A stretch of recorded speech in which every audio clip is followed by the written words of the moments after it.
Muito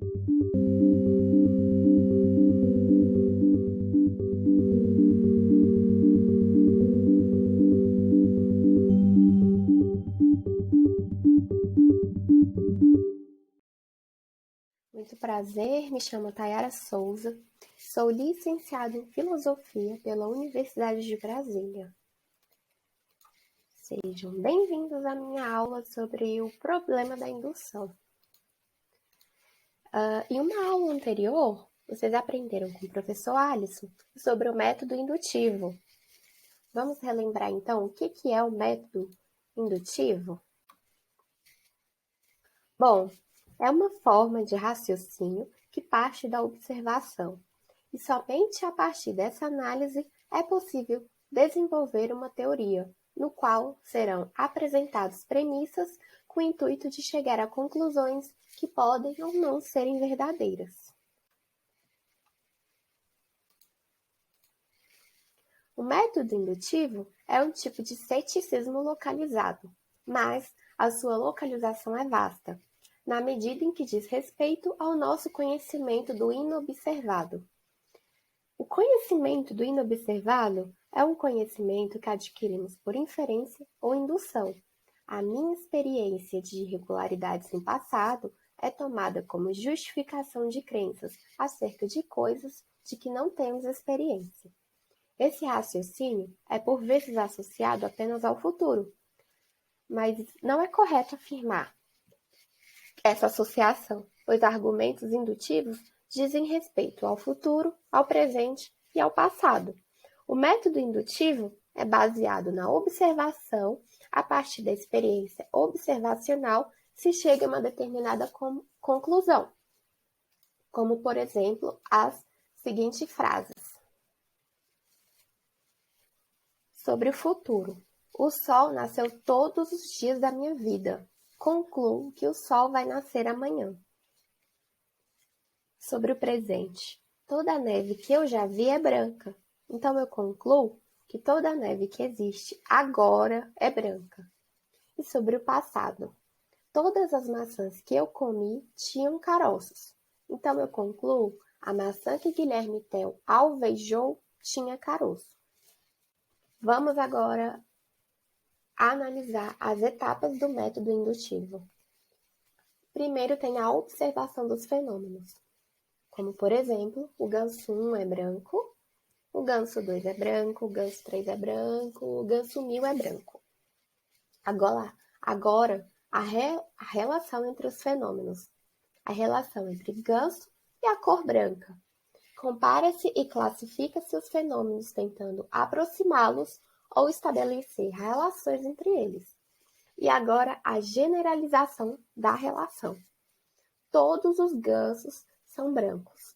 A relação entre ganso e a cor é generalizada e traduzida em lei universal. Se observo 1000 gansos e se todos eles são brancos, concluo que todos os gansos que existem são brancos. Então, a partir dessa generalização, existe o princípio da uniformidade. A nossa experiência limitada do mundo é um guia fiável para o comportamento do mundo em outros tempos e lugares. Para que essas premissas sejam justificadas, temos que partir do pressuposto que o mundo se comporta de um modo regular e que irá continuar a fazê-lo. E que a nossa experiência nos ajuda a aprender a natureza da sua regularidade, como, por exemplo, o sol que nasceu todos os dias anteriores a hoje, e nós pressupomos que ele também irá nascer todos os dias futuros. Essas nossas presunções compõem o princípio da uniformidade, e nós podemos justificá-las de duas maneiras. 1. Podemos vê-lo como uma verdade a priori, ou 2. Como uma afirmação empírica acerca do mundo, para a qual temos provas a posteriori. Hume, porém, argumenta que o princípio da uniformidade não pode ser justificada em nenhuma dessas formas.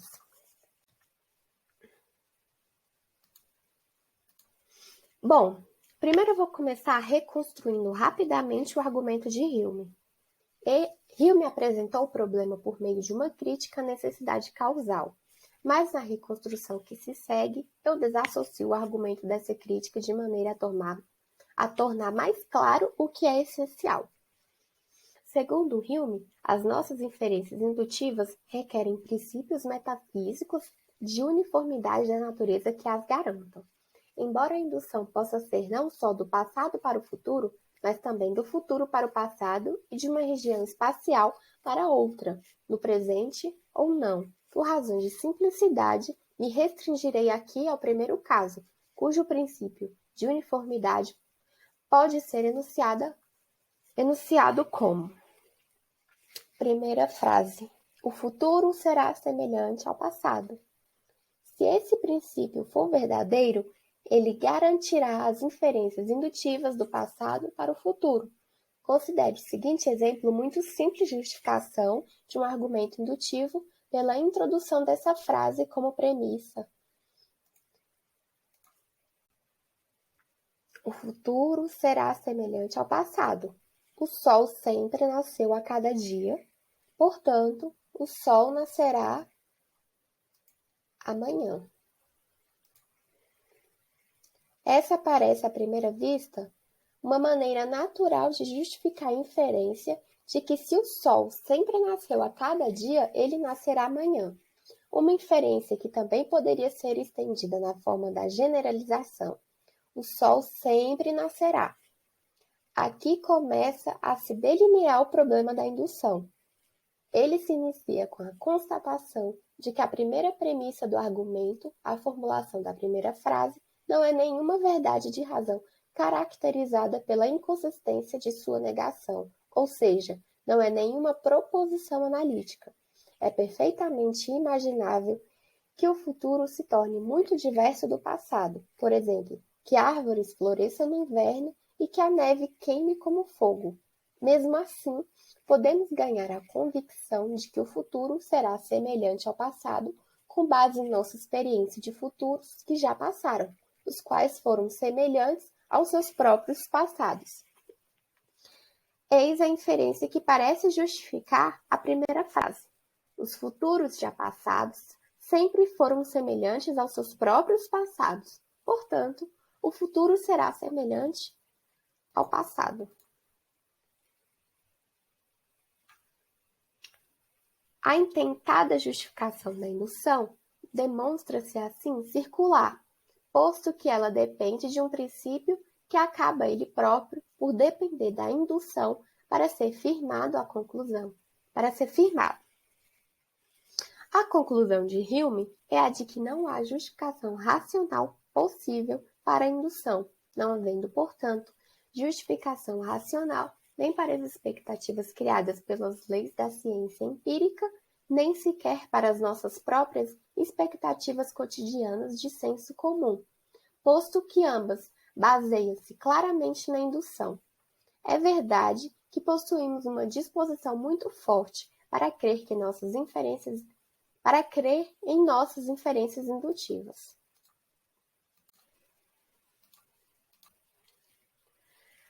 Bom, para Hume, essa disposição se deve tão somente à nossa constituição psicológica. Somos instintivamente dispostos a adquirir certos hábitos produtores de expectativas indutivas. É importante que estejamos cientes da natureza radical da tese de Hume. Ele argumenta que todo raciocínio indutivo é inválido. Não temos razões a priori ou empíricas para aceitar crenças baseadas em inferências indutivas. Não temos justificação para acreditar que o sol irá nascer amanhã. O ponto crucial é esse.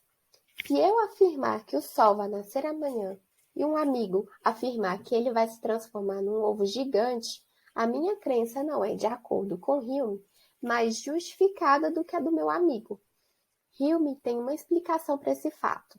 Devido ao costume ou ao hábito, todos pensamos em termos indutivos. Contudo, esse tipo de pensamento não é justificado. Resulta apenas de certas disposições psicológicas que criaturas como nós possuem. Não é, portanto, a razão que é o guia da vida, mas sim o costume.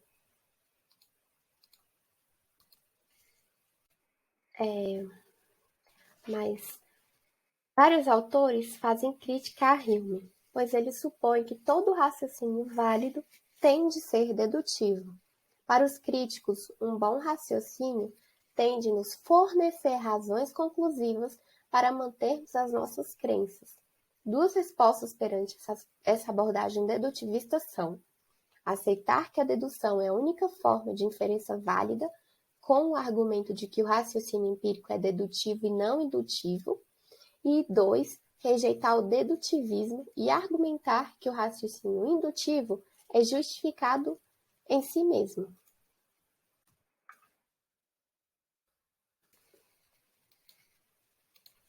Bom, a reação mais radical consiste em aceitar a conclusão cética de Hume.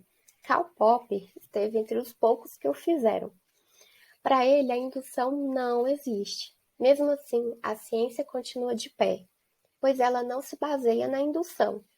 De acordo com Popper, a ciência se baseia na criação de novas teorias, tão imaginativas quanto ousadas, que são admitidas como verdadeiras na medida em que resistem aos testes empíricos potencialmente capazes de falseá-las. Essa resposta contém uma dificuldade que foi notada por muitos críticos de Popper, nomeadamente a de que ele recorre subrepticamente à indução. Afinal, que razão se tem, por exemplo, para acreditar que uma teoria que tem resistido a teses refutadores no passado é mais confiável do que outra teoria qualquer entre o ilimitado número de teorias competitivas que podem ser criadas e que ainda não passaram por testes refutadores, senão com base na indução? Mesmo que se encontre uma estratégia para contornar essa objeção, há outra ainda pior. Como podemos saber que uma teoria que resistiu a testes refutadores no passado continuará resistindo a exatamente os mesmos testes no futuro? Parece que, sem admitirmos um princípio da indução, não temos razão alguma para confiar mais em nossas teorias bem-sucedidas do que em quaisquer outras, inclusive as que já foram refutadas no passado. Bem, vou tentar explicar um pouco o pensamento do Popper, um pouco melhor. Para Popper, a metodologia científica é não indutiva. Devemos entender a metodologia científica como um método que segue um modelo hipotético dedutivo em duas fases. Primeiro, formulamos uma hipótese ou uma teoria para explicar os dados observáveis. E 2, testamos essa teoria tentando encontrar dados que ela não explica. Para Popper, todo conhecimento científico é provisório. O problema dessa explicação é que não ficamos melhor no que concerne à justificação e ao conhecimento. Nós não temos razões para afirmar que as nossas teorias são verdadeiras e que ainda não se provou serem falsas.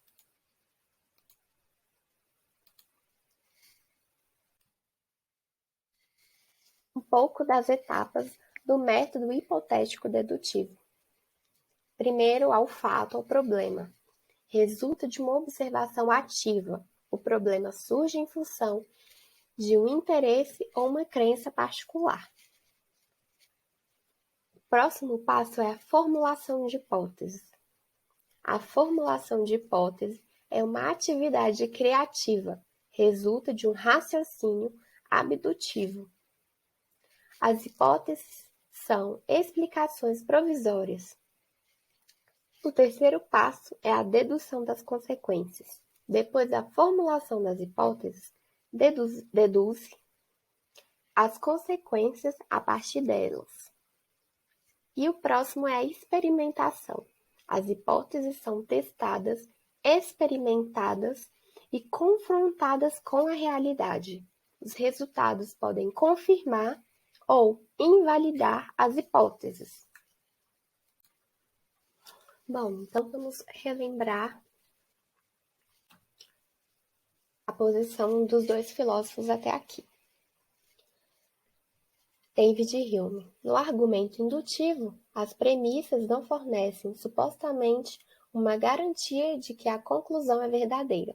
As premissas fornecem apenas indícios de que a conclusão é verdadeira. Não podemos garantir que aconteça no passado e no presente aconteça também no futuro.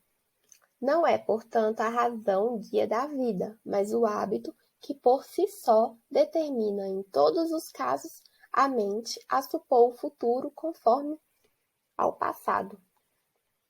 Posição de Karl Popper.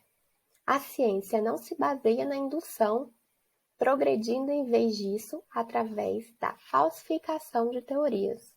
Acredito que todos os gansos são brancos, mas numa visita à Nova Zelândia vejo um ganso negro. A minha observação de que existe um ganso negro falsifica, torna falsa a minha teoria original de que todos os gansos são brancos. Popper propõe a substituição do método indutivo pelo hipotético dedutivo e o falsificacionismo em vez do verificacionismo. Bom, Russell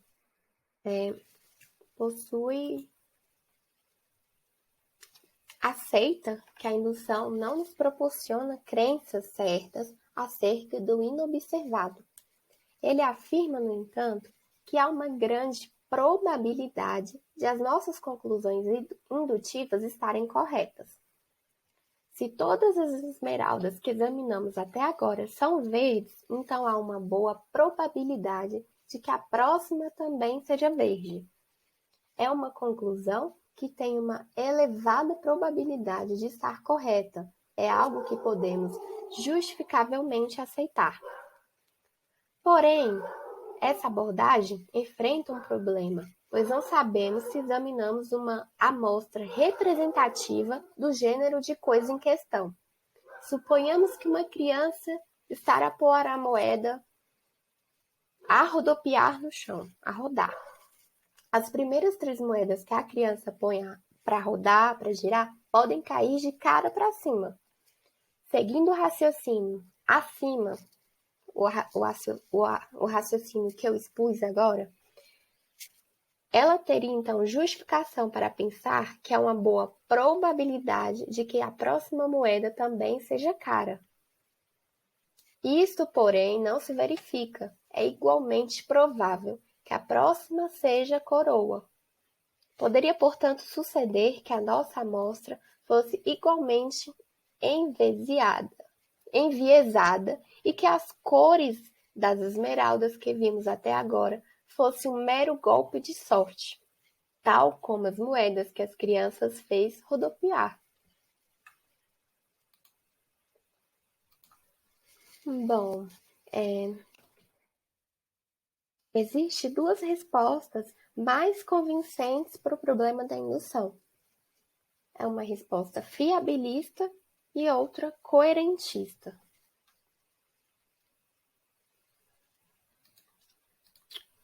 Para os fiabilistas, o conhecimento resulta de mecanismos cognitivos que geralmente conduzem à aquisição de crenças verdadeiras.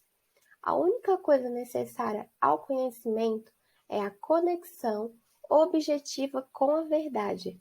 Uma pessoa não precisa ser capaz de enunciar razões que justificam as suas crenças e não tem de estar ciente dos processos cognitivos que o seu pensamento envolve. Então, pode ser o caso de a inferência indutiva ser um método fiável para adquirir crenças verdadeiras. Nesse caso, a indução é uma boa maneira de identificar se há regularidades no mundo. Se isto for verdade, então poderíamos ter o conhecimento acerca do inobservado. Cabe a nós pensarmos se o raciocínio indutivo é ou não um método fiável de obter verdade sobre o mundo. Para os coerentistas, o problema da indução não atinge quem acredita na teoria coerencial da justificação. Se acreditarmos que o princípio da uniformidade nos proporciona um sistema de crenças mais coerente, então essa crença é justificada. A coerência do meu sistema de crenças aumenta em virtude das relações inferenciais do princípio da uniformidade.